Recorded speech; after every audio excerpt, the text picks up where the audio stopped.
Sodanandana Brajajana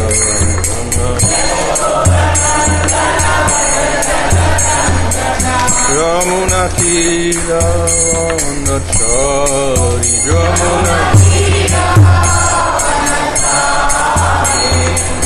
Radha Madhava Kunja Vihari Jaya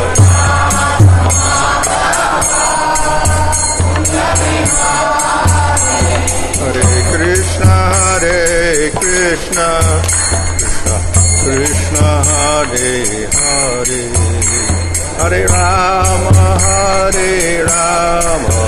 Rama Rama, Hare Hare.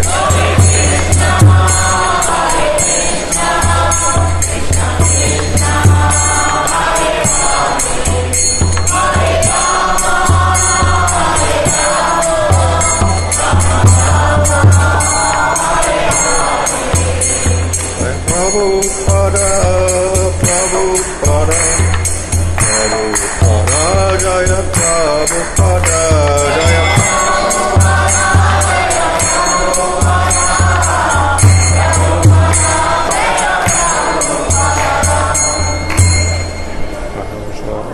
Gauranga-charya also Sisarisi, Bhagavata Samsa Prabhupada Ki Jai, Namacharya Haridas Thakur Ki Jai, Prem Saho Sri Krishna Chaitanya, Prabhu Nityananda, Sri Advaita Gadadhar, Sri Gaur Bhaktivinoda Ki Jai, Sri Radha Krishna, Bhagavata Shama Kunda Radha Kuda, Giri Govardhan Ki Jai, Shri Vrindavan Ki Jai, Navadam Ki Jai, Tulsi Bhakti Devi Ki Jai, Nanda Gauri Vaishnava Vriti Ki Jai, Samaveta Bhaktivinoda Ki Jai, Go Premanandi, Go Glories to some of the devotees, all glories to some of the devotees, all glories to some of the devotees, all glories to Sri Guru and Sri Gauranga, all glories to Srila Prabhupada.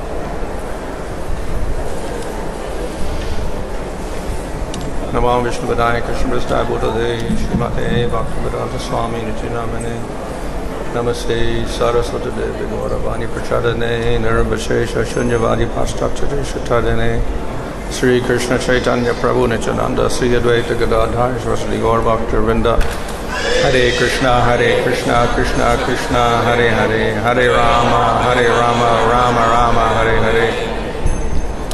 Today is the appearance day of Srila Bhaktisiddhanta Saraswati Thakur, the guru of Srila Prabhupada.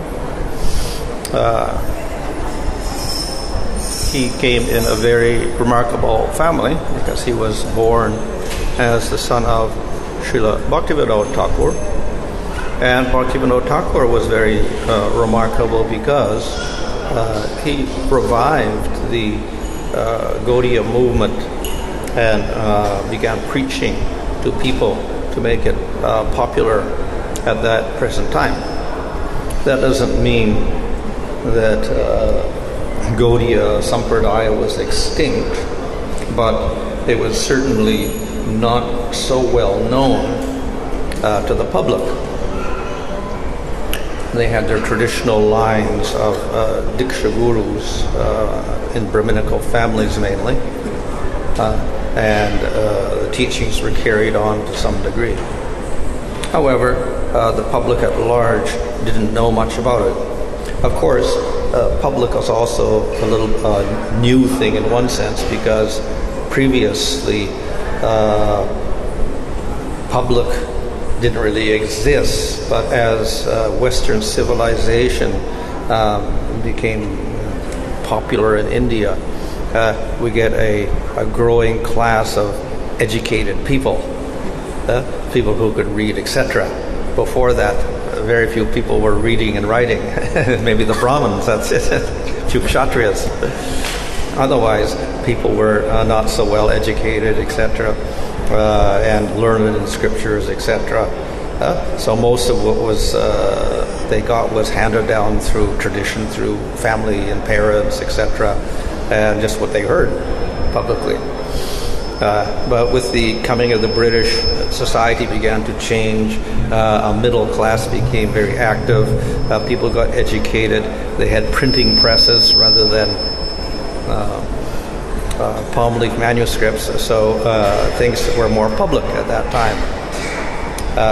but the Gaudiya Sampradaya did not take advantage of that too much up until the point of Bhaktivinoda Thakur, when he began to preach to the people of the world and the people of modern India, particularly where he was staying in the Calcutta area and to some degree in Orissa. So he began to preach quite actively and publicize by writing and publishing different works. So that work was carried on by Bhaktisiddhanta Saraswati Thakur, one of many sons of Bhaktivinoda Thakur. Some of them became devotees, and he was, we can say, the remarkable one, because he became very interested in establishing a preaching movement. So Bhaktivinoda Thakur also to some degree did that, and he established several societies or groups to propagate the teachings of Chaitanya Mahaprabhu. So Bhaktisiddhanta Saraswati took that up again and expanded that vision practically by establishing centers all around India, and then going beyond India as well. So he sent people to Burma, and he sent people to England, etc., to do preaching work. So he was quite visionary in his plans for expanding the movement of Chaitanya Mahaprabhu. So he, we can say, carried on the work of Bhaktivinoda Thakur, and of course that was carrying on the work of Chaitanya Mahaprabhu, who had made the prediction that the Krishna consciousness movement would be spread to every town and village.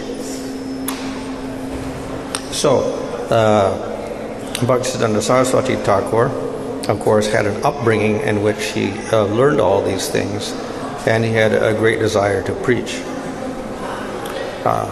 He also had a very great intelligence, so he could analyze things very nicely and preach suitably to different types of people. So there are photographs of him with the British. I think it's the governor or something of Bengal. He's welcoming him like that. And he, of course, he was in Manipur himself. He stayed there for some time. But he mingled even with the British and the high-class aristocrats, etc. And he preached in various modes to various people. And he was fearless in his preaching also. So when things needed to be rectified, he would often criticize different persons. And that gained him many enemies. He had some enemies in Navadvip because of that. Nevertheless, he preached. We can say it was a struggle in one sense, because people are resistant to change. Once things are established in a certain way, particularly for generations, people don't want to change things. And they say, well, this is the correct way because we've been doing this for so long. But he was a little dissatisfied with that. Of course, Bhaktivinoda Thakur also was dissatisfied. Therefore, he also began to criticize to some degree. But Bhaktisiddhanta Saraswati Thakur was, we could say, more pointed in his criticism of certain things that were going on in the Gaudiya Sampradaya. In any case, he had his idea upon expansion, and he tried in various ways. And at one time he renounced everything, and he was chanting 64 rounds in Mayapur. And then finally he established his Gaudiya Math, his organization for propagating Krishna consciousness. And he gathered around him a group of dedicated brahmacharis, and some of who became sannyasis. So he established an organization I would think probably inspired by the Ramakrishna mission or something like that, who had lots of brahmacharis. So the Gaudiya Sampradaya was not used to brahmacharis, because previously we find in Lord Chaitanya's time there were Nakula brahmachari and a few brahmacharis, but most were grihastas, and there were a few sannyasis who actually were sannyasis before they became followers of Lord Chaitanya. Many were sannyasis in the Shankara Sampradaya, actually. But after that, we don't find any sannyasis and brahmacharis much at all. It's all grihasta preaching. Right? So Bhaktisiddhanta Saraswati Thakur introduced the brahmacharis in the mutt, which was similar to the Ramakrishna mission, who had their brahmacharis in the mutt. And he also introduced sannyas, which was also there, I think, in the Ramakrishna mission. So that was also a little bit different from the normal Gaudiyas to introduce this. We can say as an organizational method to distinguish the residents from the rest of society, etc., and for preaching purposes. So the organization itself was a vehicle for preaching, to have an organized movement. So they could, that society had properties, they built temples, and they attracted congregations, and they preached in different places through this. At the same time, because it was an organization, there was a unified preaching, a unified strategy, etc. So this was an organized Gaudiya preaching movement. It's not the first organized preaching movement, but within the Gaudiyas, probably it was one of the very first. And he spread quite quickly. So we hear that in his lifespan, which wasn't too long, I don't know how many years he lived, but it was middle-aged, but certainly wasn't in old age. So, but he established about 64 centers around India, some of which were bigger, some of which were smaller. But nevertheless, he inspired his disciples to go out and preach. So they established centers in different places. And to do that, they needed funds. So obviously, they inspired various people to donate to the society. So in different places throughout India, they established the teachings of Chaitanya Mahaprabhu, which previously had not been there. So for instance, in Bombay or North India, etc., or in Chennai, here we have Gaudiya Math also. People didn't know about Chaitanya Mahaprabhu at all. Lord Chaitanya traveled to different places in South India and up into a little bit of Maharashtra. After that, nobody really knew about Lord Chaitanya. So mainly it was Bengal, Bangladesh, and Orissa, and Vrindavan. These were the areas where people knew about Lord Chaitanya and his movement. So Bhaktisiddhanta Saraswati spread this movement of Chaitanya Mahaprabhu all around India. So we see South India and North India, West India, and of course East India, Bangladesh, etc. He established centers there because he had a group of dedicated followers. So he produced an organization that spread quite rapidly, and he was very enthusiastic about the written word. That is printing books and periodicals, and newspapers, and magazines, etc., to inform people about the movement of Chaitanya Mahaprabhu. So he even had a daily newspaper at one time. I don't know how long that lasted. Then he had a weekly one and a monthly one, etc. All sorts of things like that. And as well, he produced books, and he published the works of the previous acharyas also. So it was not just an organization, but he established that with some literature, the Gaudiya literature. And with that, then he established a strong basis for further expansion. He was very enthusiastic to preach, and as I said, he had a very sharp mind.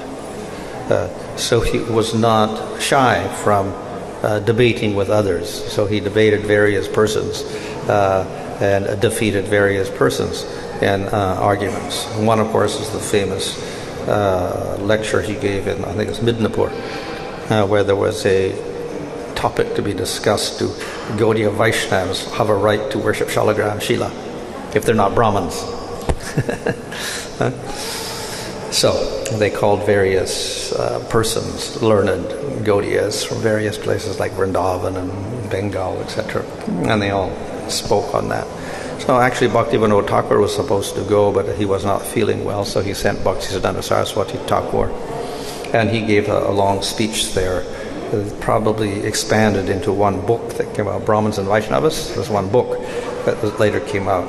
So based on that speech, he published this book in which he defended the Gaudiya Vaishnavas who, simply by taking Vaishnava initiation or Pancharatric initiation, become superior to Brahmanas. So what was the question of being qualified to worship the deity or the Shalagram Shila? They were superior to the Brahmins, so therefore they had every right to do so. And of course he also established the fact that Brahmana meant that not only they were Brahman by birth, but they should also follow the scriptural regulations that were mentioned concerning a Brahmana, and then they could actually be Brahmanas and have a right to do the worship, etc. So very systematically he argued on various points with various persons, and one of the main points, of course, was Vaishnava philosophy versus Mayavadi philosophy. At that time there were various movements, many of which were influenced by Shankaracharya's impersonalism. Previously, of course, we had many different movements like Sankhya and Nyaya and whatever like that. Most of that had died out, but Shankaracharya's influence was still there. Impersonalism was there still. And based on that, then we have a bunch of new movements coming up, impersonal movements like Ramakrishna Vivekananda, Brahma Samaj, which is a mixture of Western and Eastern philosophy, Upanishadic philosophy, etc. We had all sorts of combinations coming out in the modern world. So Bhaktisiddhanta Saraswati Thakur also had to argue against all these different philosophies and establish the philosophy of Chaitanya Mahaprabhu, which is very personal. So in this way he had to work a lot to establish the position of the Gaudiyas, and also to establish his own movement among the Gaudiya Sampradaya. So he made enemies, as I said, among different groups, among different Gaudiyas, with the Brahmanas, etc.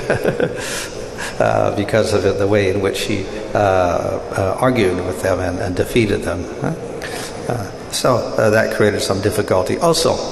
But nevertheless, his movement survived all of that, and it prospered, and it was, as I said, it grew, and he established centers throughout India as a result of that. So he was a very energetic and physically, you could say, by doing this, as well as intellectually energetic to defeat others. So, like Bhaktivinoda Thakur, he also wrote works. He's responsible for one commentary on the whole of the Bhāgavatam, based upon Vishwanath's commentary, and published various other works as well. And he also empowered his disciples, so many of his disciples also began writing articles and books, etc., to establish the principles of the Gaudiya philosophy. So he established or we say he revitalized the movement of Chaitanya Mahaprabhu and put it upon very solid grounds. So Prabhupada became inspired by him, and Prabhupada remarks that actually he didn't meet him too often, maybe 4 or 5 times. several times. And based on that, then Prabhupada became inspired to preach also. So Bhaktisiddhanta Saraswati Thakur was very fired up to preach and to establish the movement. So preaching means not just to say something, but actually to convince others and to have others take up the movement. So Bhaktisiddhanta Saraswati Thakur did that, and he established centers throughout India. So he inspired Srila Prabhupada to do the same thing, and so Prabhupada did the same. He tried to preach. He was writing. We see in the early days he published back to Godhead magazine in India when he was there all by himself, was writing articles and financing it and proofing it and publishing it and distributing all by himself. And he was trying to preach to different persons. He was in Delhi and preaching to different persons, trying to do that. For some time he was in the Gaudiya Math itself, but he found that too restricting. They weren't so much interested in, preaching, so he left. So that spirit he got from Bhaktisiddhanta Saraswati Thakur. So he writes that whatever I've done actually is to the credit of simply following the order of my spiritual master, who had told him to preach to the intelligent people, to the English-speaking public, etc. So this was the spirit of Bhaktisiddhanta Saraswati Thakur trying to preach. So this, of course, is nothing new because this was established by Chaitanya Mahaprabhu. His idea was to spread Sankirtan movement everywhere. The Yuga Dharma means it should be spread to all people. So Chaitanya Mahaprabhu was doing this. That is why he sent Nityananda to Bengal and Goswamis to Vrindavan, etc., to establish the preaching movement in various ways. So the Goswamis in Vrindavan, he empowered them to write works to give the movement a solid foundation. He empowered or instructed Nityananda to go to Bengal and preach there. So Nityananda went throughout Bengal from village to village preaching. So Chaitanya Mahaprabhu wanted to establish the movement everywhere as well. As I said, basically it was established in Bengal, Orissa, and Vrindavan, those areas, during Lord Chaitanya's time.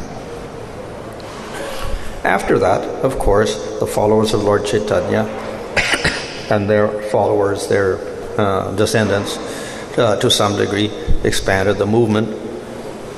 So we see that Nityananda was there, then his Janava was there, his wife unified the movement, and then his son Virabhadra, he expanded the movement and preached also quite actively. And we find, after the Goswamis, we find Srinivasacharya and Shamananda and Narottam preaching. So it spread and was solidified in those places. After that, then we can say that after it was expanded to some degree, then it stayed in that state. It didn't expand too much beyond that. And that went on for quite a long time. So we see Vishwanath Chakravarti Thakur came a few hundred years later. So the movement had not really spread to other places beyond Bengal and Vrindavan at that time. Even at that time, of course, he was a great inspiration. And then after Vishwanath Chakravarti Thakur, then again we don't see too much expansion. What was there remained, but nothing grew beyond that. So then Bhaktivinoda Thakur, he discovered Lord Chaitanya's philosophy and Chaitanya Charitamrita, etc., and he became very enthusiastic to preach this as the highest philosophy and theology of the world. So he started to become very enthusiastic to spread again. And then from him, Bhaktisiddhanta Saraswati Thakur also took up this mission of spreading and spreading. So we see the movement goes through stages of spreading and then solidifying to some degree, and then it may not expand for some time, and then finally expands again. So now we're at a stage of expansion. So Bhaktivinoda Thakur expanded to some degree, particularly by translating things and preaching in English language also, beyond Bengali and Sanskrit, and preaching to a new public. And then Bhaktisiddhanta Saraswati Thakur again expanded the movement throughout India and to a few other places. And then Prabhupada again expanded the movement beyond India to all parts of the world. So, of course, now we have places around the world. In some places growing, in some places not growing so much or whatever. In any case, we still have the future. As I said, sometimes the movement expands, sometimes it stops, sometimes it expands again. So we have to figure out how to minimize the periods of non-growth and maximize the periods of growth in different places of the world. Of course, that's also subject to circumstances in different places. But that is exactly what Bhaktisiddhanta Saraswati Thakur and Bhaktivinoda did. They looked at their particular situation, and according to that, they began to utilize the facilities and the audience that was there, and they began expanding. So they used their intelligence to expand the movement. We see one photograph of Bhaktisiddhanta Saraswati Thakur in front of a modern car, wearing Western clothing or something like this. And people would criticize, the traditionalists would criticize that, just as even ISKCON people would criticize others, probably devotees, for doing certain things like that, radical. Even his brother criticized him, Lalit Prasad Thakur. He also criticized it. This is, not so interested in doing things like this. But he was willing to take some risks in order to expand the preaching movement and to somehow communicate to modern people on their level to some degree. He was willing to do certain things for that. So in other words, he looked at the situation at that time, and accordingly he preached what he thought was the most effective way with the most effective means. So we have to do that. We can take that inspiration from him and also see what is the most effective way of preaching now, or how can we penetrate to different types of people. We may have to use different strategies to get people, different categories to listen. We may have to use different techniques. We may have to use different means of communication, etc., even different words in order to communicate. So even another strange thing is that we could say from Lord Chaitanya's time to time of Bhaktivinoda Thakur and Bhaktisiddhanta Saraswati Thakur, there was a big change. Because not only there was some decline in the traditional systems, but also big disturbance, because first the Muslims were there, the British were there, and the British really changed society a lot, and the whole society began to change. Then, in the next 100 years after that, from 1900 to 2000, we can say up until the present time, we've got more radical changes. Society has changed completely since that time also. And of course, probably we could say that within every 20 years, society radically changes now, or 10 years even, it keeps changing. Each generation is completely different from the previous generation, which didn't happen before. You go on thousands of years and the people were basically the same. But suddenly they keep changing very quickly. Huh? So every generation, the new generation cannot be understood by the previous. The parents and the children don't understand each other. There are different levels of communication, different society. So this is the position of the modern world, and it's affecting the whole world. It's becoming changing very radically, very quickly. Of course, nobody even knows where the society is going at this rate, and what society will be like in 20 or 30 years. Who knows what it is? But nevertheless, it's made up of people, and the devotees are in that society somehow, and we got to adapt to that preaching and be heard and be understood also within that. So fortunately, though human beings are subject to radical changes of society, etc., some things don't change. The Atma is still there within the body. The body's outside, and the environment keeps changing, and the gunas keep changing. Raja, Sattva, Tava, the proportions keep changing, and all the different modes of transport and communications and language, they keep changing according to gunas in different places around the world.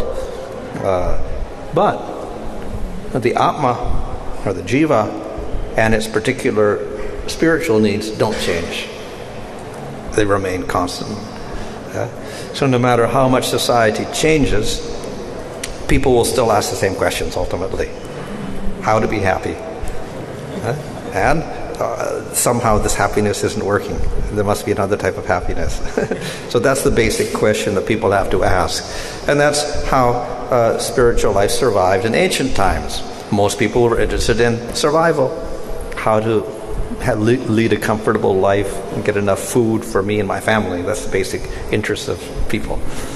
But still, that question would arise sometimes. Okay, what is the meaning of life? There must be some higher purpose. So that question keeps propping up in the human being. And therefore, we have a quest from ancient times to the present. The same quest is there, to understand who we are and how to become happy. Fortunately, we have the scripture to give us proper guidance. Otherwise, we can speculate like anything and come up with all sorts of wrong conclusions along the way. So we do have the scriptures to give us good guidance on that path. And fortunately, those scriptures have also been preserved to the present time. And then we get Chaitanya Mahaprabhu, who introduces the practical process for the people of this age, when it is full of disturbance, quarrel, degradation, tamagun, no intelligence, sense enjoyment, no sense control, etc. At its lowest. But we have the Yuga Dharma, the scriptural process for transforming people, even if they're in this tamagun position of Kali Yuga. So, no matter how much society changes and how much we have to adapt to that change in order to communicate with people, nevertheless, we have the means of doing that, and the people, the Atma never changes. So, with that background, we can still be successful and spread the movement in the modern world, even though it is, say, more difficult in some senses because of the amount of tamagun and degradation. So this is the blessing of the movement of Chaitanya Mahaprabhu, to be able to survive with spiritual life, the highest spiritual life, amidst the worst conditions of human existence, when we get degradation of Kali Yuga. So, our Lord Chaitanya inspired his followers to do this, and we see remarkable persons doing this in Lord Chaitanya's time with his great preachers. And then we find Bhaktivinoda Thakur when the British were strong and ruling, and then Bhaktisiddhanta Saraswati Thakur again, just as it was changing. The British were there, but they were getting driven out eventually.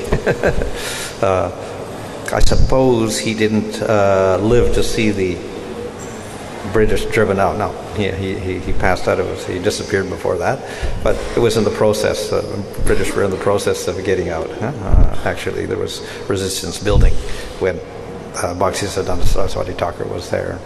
So the changes have been taking place in India, and Bhaktisiddhanta Saraswati Thakur was establishing and inspiring people to make the movement grow within that radically changing period. So we can take as example, and we understand that the modern society is also rapidly changing at all times in many ways, such that even printed books are out of style maybe nowadays. Nobody's reading anymore because of so many other means of communication. So the whole, there was a radical thing to have printed books. That was a big change. Before there were no printed books, even in Europe, and then it was all handwritten on, parchment or whatever, and in India on palm leaves. Then when the printing press came, that was a radical change in education, knowledge, spiritual, whatever, life, etc., and general knowledge of the people. Knowledge becomes more available. And then we go on the written word, and we have all of this electronic means of communication nowadays. So we have very radical changes taking place in the world, and fortunately, the movement of Lord Chaitanya can adapt to all these changes as well, and we can survive and expand in all these conditions. So we should take the inspiration from Bhaktisiddhanta Saraswati Thakur and see how he met the challenges of his society at that time, and based on that, we can see how best to utilize the present circumstance to spread the movement.